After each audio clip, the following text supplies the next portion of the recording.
ಶ್ರೀ ಗುರುಭ್ಯೋ ನಮಃ. ಶ್ರೀಮನ್ಮಹಾಗಣಾಧಿಪತಯೇ ನಮಃ. ಎನ್ನ ಆಧ್ಯಾತ್ಮ ಬಂಧುಗಳೇ, ಕರ್ನಾಟಕದಲ್ಲಿ ಅತ್ಯಂತ ಸುಪ್ರಸಿದ್ಧ ಕ್ಷೇತ್ರವೆನಿಸಿರ್ತಕ್ಕಂಥ ಅವಿರಳ ಜ್ಞಾನಿಯಾಗಿರ್ತಕ್ಕಂಥ ಚನ್ನಬಸವಣ್ಣನವರು ನೆಲೆಸಿದ ಆ ಉಳವಿಯ ಒಂದು ಸುಕ್ಷೇತ್ರದಲ್ಲಿ ಇಂದಿನ ದಿವಸ ರಥೋತ್ಸವ. ಆದ್ದರಿಂದ ಅಂತಹ ಜ್ಞಾನನಿಧಿಯಾಗಿರ್ತಕ್ಕಂತಹ ಉಳವಿಯ ಚನ್ನಬಸವೇಶ್ವರರ ಒಂದು ಜೀವನದ ಒಂದು ಕೆಲವೊಂದು ಸುಕ್ಷಣಗಳನ್ನು ಇಂದು ನಾವು ನೀವೆಲ್ಲರೂ ಸ್ಮರಣೆ ಮಾಡೋಣ.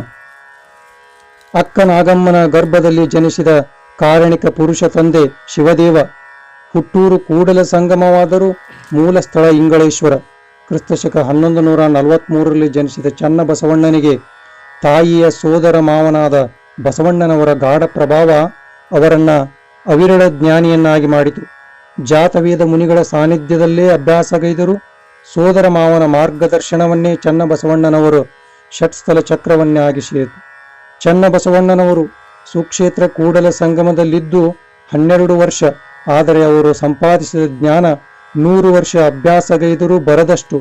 ಇಂತಹ ಅಗಾಧವಾದ ದಿವ್ಯ ಜ್ಞಾನ ಸಂಪಾದನೆಯನ್ನು ಕಂಡು ಸ್ವತಃ ಬಸವಣ್ಣನವರೇ ಅನೇಕ ಬಾರಿ ಈ ರೀತಿಯಾಗಿ ಉದ್ಗರಿಸಿದ್ದಾರೆ. ಇಂದು ಹುಟ್ಟಿದ ಕೂಶಿಂಗೆ ಇಂದೇ ಜೌವನವಾಯಿತು, ಆ ಕೂಸು ಬೀದಿಯಲ್ಲಿ ಒತ್ತೆಗೊಳ್ಳಲು ನಿಂದಿತ್ತಯ್ಯ. ಇದರ ಸಂಘ ಸುಖವ ನನುಭವವನು ಕೂಡಲ ಸಂಗಮ ದೇವ ತಾನೇ ಬಲ್ಲ ಅಂಥೇಳಿ ಅಣ್ಣ ಬಸವಣ್ಣನವರೇ ಆ ಅವಿರಳ ಜ್ಞಾನಿಯಾಗಿರ್ತಕ್ಕಂಥ ಚನ್ನಬಸವಣ್ಣವರ ಒಂದು ಪಾಂಡಿತ್ಯವನ್ನು ಕಂಡು ಬೆರಗಾಗಿದ್ದಾರೆ. ಹೀಗಿರುವಂತಹ ಸಂದರ್ಭದಲ್ಲಿ ಬಸವಣ್ಣನವರು ಚನ್ನಬಸವಣ್ಣನವರಿಗಿಂತ 12 ವರ್ಷ ದೊಡ್ಡವರು. ಬಸವಣ್ಣನವರು 36 ವರ್ಷ ಬದುಕಿದರೆ ಚನ್ನಬಸವಣ್ಣನವರು ಬಾಳಿದ್ದು ಕೇವಲ 24 ವರ್ಷ ಮಾತ್ರ.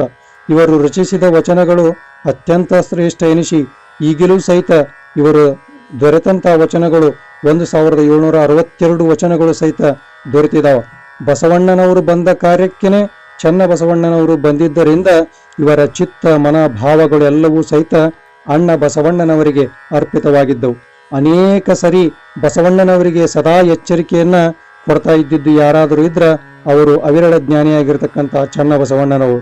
ಒಮ್ಮೊಮ್ಮೆ ಮಾತಿನ ಬರದಲ್ಲಿ, ತ್ಯಾಗದ ಭಕ್ತಿಯ ಬರದಲ್ಲಿ, ತ್ಯಾಗದ ಪರಾಕಾಷ್ಠತೆಯಲ್ಲಿ ಬಸವಣ್ಣನವರು ಏನಾದರೂ ಕೆಲವೊಂದಿಷ್ಟು ತಪ್ಪುಗಳನ್ನು ಮಾಡಿದ್ರೆ ಕೂಡಲೇ ಅದನ್ನು ಸರಿಪಡಿಸ್ತಕ್ಕಂಥ ಹೊಣೆಯನ್ನು ಹೊತ್ತವರು ಯಾರು ಅಂದ್ರೆ ಚನ್ನಬಸವಣ್ಣನವರು. ಒಂದೊಂದು ಸಲ ಏನ್ ಮಾಡಿಬಿಡ್ತಿದ್ರು ಅಂದ್ರೆ ಬಸವಣ್ಣವರು ಮಾಡಿದಂಥ ತಪ್ಪಿಗೆ ಸಿಟ್ಟು ಬಂದು ಒದರಾಡಿ ಬಿಡ್ತಿದ್ರು. ನಿಮಗ ಬುದ್ಧಿ ಹೇಳಕ್ ಬಂದಿರತಕ್ಕಂಥ ನಮಗ ಬುದ್ಧಿ ಇಲ್ಲ ಅಂತ ಹೇಳಿ ಎಷ್ಟೋ ಸತಿ ಆ ಚನ್ನಬಸವಣ್ಣನವರು ತಮ್ಮ ಮಾವನಾಗಿರ್ತಕ್ಕಂಥ ಬಸವಣ್ಣನವರ ಮೇಲೆ ರೇಗಾಡಿ ಕೋಪಗೊಂಡಿದ್ದನ್ನ ಸ್ಮರಣೆ ಮಾಡ್ತಾರ. ಆದರೂ ಸಹಿತ ಬಸವಣ್ಣನವರು ಇದರ ಬಗ್ಗೆ ಒಂದಿಷ್ಟು ಸಹಿತ ಏನ್ ಮಾಡ್ತಿದ್ದಿಲ್ಲ ಅಂದ್ರೆ ಆ ಬೇಸರವನ್ನು ವ್ಯಕ್ತಪಡಿಸಿದಂಗನ ಸೋದರ ಅಳಿಯನನ್ನು ಏನಂತ ಭಾವಿಸ್ತಿದ್ರ ಅಂದ್ರೆ ನನಗೆ ಬುದ್ಧಿ ಹೇಳಾಕ ಬಂದ ಗುರು ಇವ ಅಂತ ಹೇಳಿ ತಿಳ್ಕೊಂತಿದ್ರು. 12ನೇ ಶತಮಾನದಲ್ಲಿ ರಚಿಸಿಕೊಂಡಿರ್ತಕ್ಕಂಥ ವಚನಗಳೆಲ್ಲ ಅತ್ಯಂತ ಶ್ರೇಷ್ಠತೆಯನ್ನು ಕಾಯ್ದುಕೊಂಡು ಚನ್ನಬಸವಣ್ಣನವರ ಒಂದು ಪರಿಶ್ರಮದಿಂದ ಕೊನೆ ಗಳಿಗೆಯೊಳಗ ಈ ಎಲ್ಲ ವಚನ ಸಂಗ್ರಹಗಳನ್ನ ಉಳುವಿಗೆ ಸಾಗಿಸುವಂತಹ ಗುರುತರವಾದಂತಹ ಜವಾಬ್ದಾರಿಯನ್ನ ಜ್ಞಾನನಿಧಿಯಾಗಿರ್ತಕ್ಕಂಥ ಉಳುವಿಯ ಚನ್ನಬಸವಣ್ಣನವರು ವಹಿಸಿಕೊಂಡ್ರು. ಹಾಗೆ ಆ ವಹಿಸಿಕೊಂಡ ರೀತಿಯೊಳಗ ಆ ಎಲ್ಲ ಒಂದು ಅವಿಸ್ಮರಣೀಯವಾಗಿರ್ತಕ್ಕಂಥ ವಚನ ಸಾಹಿತ್ಯವನ್ನ ಸಾಗಣೆ ಮಾಡ್ಕೊಂತ ಆ ಉಳುವಿಯ ಕ್ಷೇತ್ರಕ್ಕೆ ಬಂದ್ರು. ಇವತ್ತು ಏನು ವಚನಗಳು ನಮಗೆಲ್ಲ ದೊರೆತವಲ್ಲ, ಇವೆಲ್ಲವಕ್ಕೂ ಮೂಲ ಕಾರಣ ಯಾರಪ್ಪ ಅಂದ್ರ ಜ್ಞಾನನಿಧಿಯಾಗಿರ್ತಕ್ಕಂಥ ಉಳುವಿಯ ಚನ್ನಬಸವೇಶ್ವರರು ಅಂತಂದ್ರ ತಪ್ಪಾಗ್ಲಿಕ್ಕಿಲ್ಲ. ಇದರ ಜೊತೆಗೆ ಅನೇಕ ಸಾಹಿತ್ಯ ಕೃಷಿಗಳನ್ನ ಮಾಡಿರ್ತಕ್ಕಂಥ ಚನ್ನಬಸವಣ್ಣನವರು ಕರ್ಣ ಹಸಿಗೆ ಅಂತಕ್ಕಂಥ ಗ್ರಂಥವನ್ನ ಬರೆದ್ರು. ಕರ್ಣ ಅಂದ್ರ ಈ ದೇಹವನ್ನ ಭಾಗ ಮಾಡಿ ಅದರ ಎಲ್ಲ ಸುವಿಸ್ತಾರವಾದ ವಿವರಣೆಯನ್ನ ಮಾಡಿದ್ರ.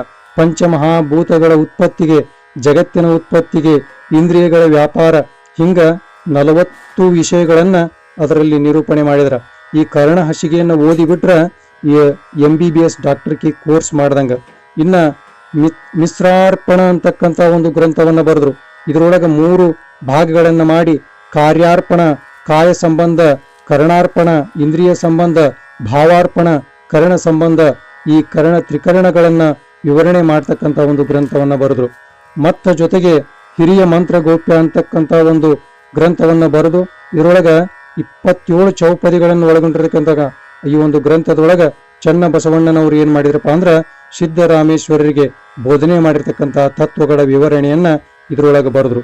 ಸಕಿಲಗಳು ಅಂತ ಹೇಳಿ ಬರೆದ್ರು. 96 ಸಕಿಲಗಳು ಅಂತಂದು ಇದರಲ್ಲಿ ಅಖಂಡ ವೀರಶೈವ ದರ್ಶನವನ್ನ ಬರೆದಾರ. ಇಷ್ಟಲಿಂಗದ ಬಗ್ಗೆ ಸಂಬಂಧಪಟ್ಟಿರತಕ್ಕಂಥ ವಿವರಗಳನ್ನ ಬರೆದಿದಾರ. ಉತ್ತರ ಕನ್ನಡದ ಆ ಉಳುವಿಯಲ್ಲಿ ಲಿಂಗೈಕ್ಯರಾಗಿರ್ತಕ್ಕಂಥ ಚನ್ನಬಸವಣ್ಣನವರು ಶರಣರ ರಕ್ಷಣೆಗಾಗಿ ಹೋರಾಡಿ, ವಚನಗಳ ಸಂರಕ್ಷಣೆಗಾಗಿ ಹೋರಾಡಿ ತಮ್ಮ ಒಂದು ಕಲ್ಯಾಣದ ಕ್ರಾಂತಿಯಲ್ಲಿ ಇವರ ಪಾತ್ರ ಅತ್ಯಂತ ಅಮೋಘವಾದದ್ದು ಅಂದ್ರೆ ತಪ್ಪಾಗ್ಲಿಕ್ಕಿಲ್ಲ.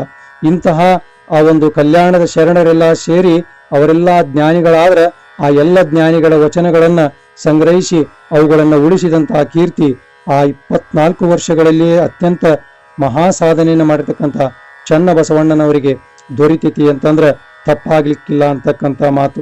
ಅದಕ್ಕೆ ಅನೇಕ ವಚನಗಳನ್ನ ಬರೆದಿರ್ತಕ್ಕಂಥ ಆ ಚನ್ನಬಸವಣ್ಣನವರು ಬಹಳ ವಿಶೇಷವಾಗಿ ಬರೀತಾರ. ಭಕ್ತಿ ವಿಶೇಷ ಅಳವಡುವುದಯ್ಯ ವಿಷಯದ ಕೊಡವನ ತುಡುಕಲೇನು ಬಾರದು, ಅಂಗಕ್ಕೆ ಹಿತವಲ್ಲ ಸಿಂಗಿನೋಡಯ್ಯ ವಿಷ ಮಾಯಾ ವಿಚಿತ್ರ ಕೂಡಲ ಚನ್ನ ಸಂಗೇನಲ್ಲಿ ಸದಾಚಾರ ಸಂಬಂಧವು. ಅದಕ್ಕೆ ಭಕ್ತಿ ಅನ್ನೋದನ್ನ ಏನ್ ಮಾಡ್ಬೇಕಂದ್ರೆ ವಿಷಯದಿಂದ ಹೊರಗಿಟ್ಟು ನಾವು ಭಕ್ತಿಯನ್ನ ಮಾಡಿದ್ರೆ ನಮ್ಗೆ ಒಳ್ಳೆಯದಾಗ್ತೈತಿ ಅಂತಕ್ಕಂಥ ಸಾವಿರಾರು ವಚನಗಳನ್ನ ಬರೆದಿದ್ದಾರೆ ಅಂತಕ್ಕಂಥ ಮಾತನ್ನ ಹೇಳ್ತಾ ಇವತ್ತಿನ ಒಂದು ಸುಸಂದರ್ಭದೊಳಗೆ ನಾವು ನೀವೆಲ್ಲರೂ ಅವಿರಳ ಜ್ಞಾನಿಯಾಗಿರ್ತಕ್ಕಂಥ ಆ ಚನ್ನಬಸವಣ್ಣನವರ ನುಡಿಗಳನ್ನ ಕೇಳಿ ಪಾವನರಾಗೋಣ ಅಂತಕ್ಕಂಥ ಮಾತನ್ನ ಹೇಳ್ತಾ ಈ ನುಡಿಗಳನ್ನ ಗುರುವಿನ ಪಾದಕ್ಕೆ ಸಮರ್ಪಣೆ ಮಾಡ್ತಾ ಇದ್ದೇನೆ.